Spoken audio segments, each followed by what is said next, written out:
একটা কথা আছে না বন্ধুরা, যার কেউ নেই তার ভগবান আছে। তবে হ্যাঁ, আমার কিন্তু সবাই আছে।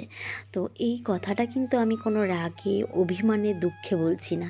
এই যে আমি একা একার কথা বললাম, একা একা বেরিয়ে পড়াও কিন্তু একটা কম আনন্দের ব্যাপার না। আমি নিজেই নিজের মালিক। এইভাবে কিন্তু আমি কিন্তু পাড়ি দিয়ে দিচ্ছি একটা জায়গায়। তো হ্যাঁ হ্যাঁ, অবশ্যই বলবো কোথায় যাচ্ছি। তবে হ্যাঁ, তার আগে বলি good evening and welcome back to my channels জয়াস world. দেখতে পাচ্ছ আকাশটা কত সুন্দর, তাই না? এটা হচ্ছে 6:45 মতো বাজে, আর মনে হচ্ছে না আগুন জ্বলে উঠছে। আর তোমরা কেমন আছো বলো? আমি কিন্তু ভীষণ হ্যাপি আছি, কারণ আজকে যে জায়গাটায় যাচ্ছি সে জায়গাটা আজ থেকে প্রায় 6 মাস আগে গেছিলাম। তো সেই জায়গাটা কিন্তু আমার কাছে 6 মাস পর পর যাওয়ার জায়গা নয়। তাও আমার কিছু করার নেই, কারণ আমি যেখানে যাচ্ছি ওখানেও অসুস্থ আমার মা রয়েছে, আর এখানে যাদেরকে ফেলে রেখে যাব তারাও কিন্তু আমার অসুস্থ। শ্বশুর শাশুড়ি সবাই কিন্তু অসুস্থ। তো তা সত্ত্বেও শ্বশুর শাশুড়ির প্রতি তো একটা কর্তব্য আছেই, তারপরে কিন্তু মায়ের প্রতিও একটা কর্তব্য থাকে বই কি, তাই না? বিয়ে দিয়ে দিয়েছে বলেই যে চলে আসতে হবে, মা বাবার কোনো খোঁজ খবর রাখা যাবে না, সে যুগ কিন্তু এখন আর নয়। তা আমি ভেবেছিলাম যে আর কয়েকদিন পর আসবো। পুজোর তো আর খুব বেশি দিন নেই, মানে পুজোর সময় না, পুজোর আগে একবার আসবো ভেবেছিলাম। তা আমার শাশুড়ি মা বললেন যে না, পুজো আসতে অনেকটাই দেরি আছে, দরকার হয় পুজোর আগে আবারই এমনভাবে গিয়ে একটু ঘুরে এসো। তা ভাবলাম যে ওরা যখন বলছে তাহলে যাই, ওই জন্যই কিন্তু আমি চলে গেছি। আর আমার মা প্রতিদিনই ফোন করে উল্টো পাল্টা কথা বলবে শুধু, হ্যাঁ এসে কী হবে এই সেই, বুঝতে পারে যেহেতু ব্রেন স্ট্রোক হয়েছিল, সেহেতু না এক একবার এক এক রকম কথাবার্তা বলে। এই বলে তোর আর আসতে হবে না, ওই বাড়িতেই থাক, আবার বলে যে আমি যখন থাকবো না তখন আসিস। উল্টো পাল্টা ভালো লাগে না শুনতে। মানে এক এক সময় ভাবি যে মা একদম সুন্দরভাবে কথা বলছে, আর এক এক সময় ভাবি যে না, ঠিক বুঝি হলো না। এরকমই দেখো, এটা কিন্তু আমি বনগাঁ স্টেশনে নেমে গেছি। বনগাঁ স্টেশনে নেমে ওভারব্রিজ পার হচ্ছি, কারণ আমাকে যেতে হবে রানাঘাটে। আর এদিক থেকে আমি বনগাঁ স্টেশনে যখন এখানে নামছি, আর দেখো ওই যে ট্রেনটা ঢুকছে, এই ট্রেনটা কিন্তু রানাঘাট থেকে বনগাঁ এসেছে। আর এই ট্রেনটাই আবার ফিরবে। আর এটা করে আমার দাদা আমাকে নিতে এসছে। আমি বলেছিলাম আমাকে নিতে আসতে হবে না, প্রথমে বলেছিলাম নিতে আসিস, তারপরে ভাবছি যে না, দরকার নেই। আর চাটা মোটেও আমি কিনে খাইনি, মানে আমি অতটা চা পাগল নই যে চা কিনে এত সুন্দর করে খাবো। আমার দাদা বলছে খা না, তারপরে আমি ভাবলাম দে তাহলে। তা দাদা দিল এখান থেকে চা, কেক, তারপরে চিপস, বিস্কিটও দিয়েছে। তো এইগুলো আমি কেক দিয়েই খেয়ে নিয়েছি। পুরো পাগলির মতোই লাগছে আমাকে। তো ওই যে আমার দাদা দেখতে পাচ্ছ, ওই যে এই পাশ দিয়ে জানলা দিয়ে এক্ষুনি আসবে হয়তো এই দিক থেকে। এই যে এইটা, আমার আর আমার দাদার বয়সের ডিফারেন্স কিন্তু অনেকটাই। তো আমি মায়ের মুখে শুনেছি আমার জন্মের আগে আমার দাদা নাকি চাইতো যে ওর একটা বোন হোক, যাতে ওকে রাখি পরাতে পারবে, ওকে ভাইফোঁটা দিতে পারবে, ভীষণভাবে চাইতো ওর যাতে একটা বোন হোক। তো যখন আমি পৃথিবীতে এলাম, দাদা আমাকে দেখতে গেল হসপিটালে, তখন বাচ্চারা জিভ বের করে না, তো আমি নাকি জিভ বের করেছিলাম ওর দিকে তাকিয়ে। তা ও আমাকে বলতো যে, মানে আমি তো আর বুঝতাম না, আমার মা বলতো যে তোর দাদা বলতো যে বোন আমাকে জিভ ভেঙিয়ে দিয়েছে, আমি বোনকে দেখতে গেছি তাই। তো যাই হোক, ওই আমাকে কোলে নিয়ে নিয়ে রাখতো, কারণ আমার মা, আমাদের বাড়িতে আমি, দাদা, মা, বাবা, এই 4জন ছিলাম। তো তাই জন্য কার কাছে দিয়ে আমার মা আর কাজ করবে, ওই দাদাই।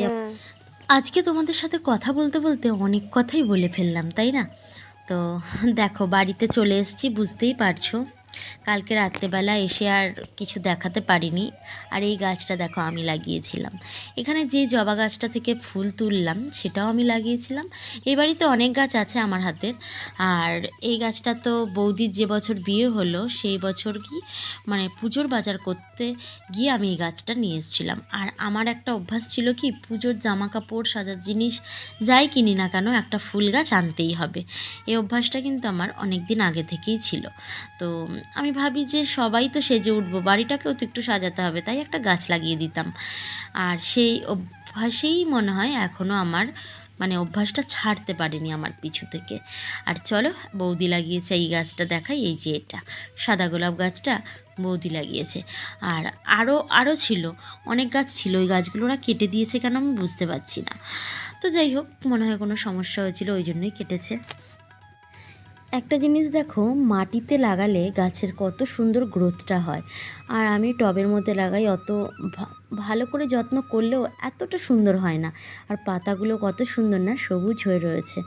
তারপরে দেখো, আমি কিন্তু যে একসাজি ফুল তুলেছিলাম তোমাদের সাথে তো শেয়ার করা হয়নি, তাই এই যে দেখিয়ে দিলাম। আর ফুলগুলো তো এখনও ফুটে ওঠেনি, যখন ফুটবে সাজি পুরো ভর্তি হয়ে যাবে, দেখতেও অনেকটা সুন্দর।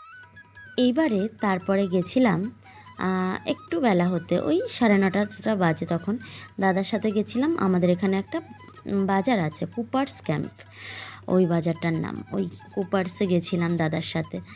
আর এখান থেকে যাওয়ার সময় তো এগুলো দেখাই যায়। আর এখানে জানো, একটা বৃদ্ধাশ্রম আর বাচ্চাদের জন্য একটা থাকার জায়গা আছে, গুরুকুল। ওই মানে আশ্রমটার নাম দেখলাম গুরুকুল। তোমাদের সাথে হয়তো শেয়ার করতে পারবো না, কারণ দাদা যেহেতু গাড়ি চালাচ্ছে, ও যদি দেখতে পায় ওই কাজ দিয়ে, কাজ বলছি কেন, আয়না দিয়ে, তাহলে আমাকে বকবে। এমনিতে আমাকে বলেছে রাস্তাটা ততটা ভালো না, আমাকে ভালো করে ধরে বস। তো তার মধ্যে যদি ভিডিও করতে থাকি তাহলে আরও চিল্লাবে। আর এই দেখো, আমাদের বাড়িতে একটা কাঠের উনুন আছে, আর গ্রামে এটা থাকে, ঘরে একটা উনুন থাকে, বাইরে একটা উনুন থাকে। আমার বৌদি এখানে চিকেন রান্না করছে, তা আমি বললাম একটুখানি তুলবো, বলছে না না তোলো না তোলো না, আমি তাও জোর করেই তুলতে গেছি। এখানে শুধু এইটাই রান্না হবে, আর ভাতটা সব ঘরে হয়েছে।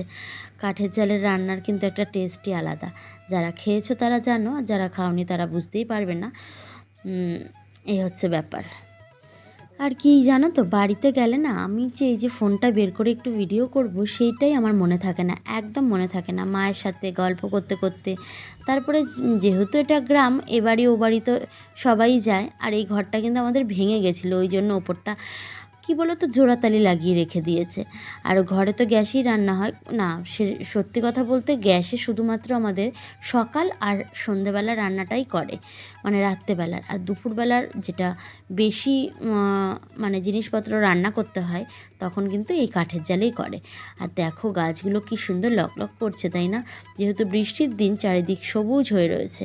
এটা সেই গাছটা একটু আগে যেটার গল্প করছিলাম। আর তারপরে দেখেছো কালো মেঘের পাতাগুলো কত সুন্দর হয়ে রয়েছে, এই যে এইটা। আর তার পাশে কিন্তু রাম তুলসী গাছ আছে একটা, কালো মেঘ। আর এখানে দেখাতে দেখাতে একটা টিনের ঘর দেখালাম না, এই ঘরটায় কিন্তু আমি আগে পড়াতাম, মানে বিয়ের আগে আমি কিন্তু টিউশনি করতাম, এই ঘরটার মধ্যেই পড়াতাম। আর দেখো, ভালো লাগে না চারিদিক সবুজ দেখলে? ওই যে ওই ঘরটার কথা বলছি, যেদিকে যাচ্ছি আর কি। খুলে আর দেখালাম না, যেহেতু আমাদের এই ঘরটার মধ্যে কি রাখে বলো তো এখন, মানে সব যন্ত্রপাতি, ওই যে বলে না ভাড়ার ঘর, তেমনই। এই যে ইনি হচ্ছেন আমার মা। মোটেও কিন্তু এমনভাবে, যখন এইভাবে বসে থাকে তখন বুঝতেই পারবে না যে মা মানে অসুস্থ, কিন্তু মা হাঁটতে পারে না গো, সত্যি এটাই হচ্ছে সবথেকে দুঃখের ব্যাপার। আর এই যে দিদির ছেলেটাকে দেখো, এটা হচ্ছে আমাদের পাশের বাড়ি, এই ছেলেটার হচ্ছে আজকে জন্মদিন। দিদির ছেলে মোটেও কিন্তু এমন ছিল না, আর ও কিন্তু ভীষণই একটা সুস্থ সবল ছেলে ছিল। 2019 সালে ওর কোথা থেকে কি হয়ে গেল ভগবান জানে। তো ভগবানের কাছে সত্যি আমরা সবাই প্রার্থনা করব এই বাচ্চাটা যেন খুব তাড়াতাড়ি সুস্থ হয়ে ওঠে। তো যাই হোক বন্ধুরা, আজকের ভিডিওটা আমি জানি তোমাদের হয়তো ততটা ভালো নাও লাগতে পারে, কিন্তু আমার ভালো লাগছে, কারণ আমি অনেক দিন পর বাড়িতে এসেছি, তাই অনেক কিছু বলার ভাষা খুঁজে পেলাম না। আর কথাবার্তাগুলো হয়তো খাপছাড়া হয়ে গেছে, কিছু করার নেই, এভাবেই দেখে নিও।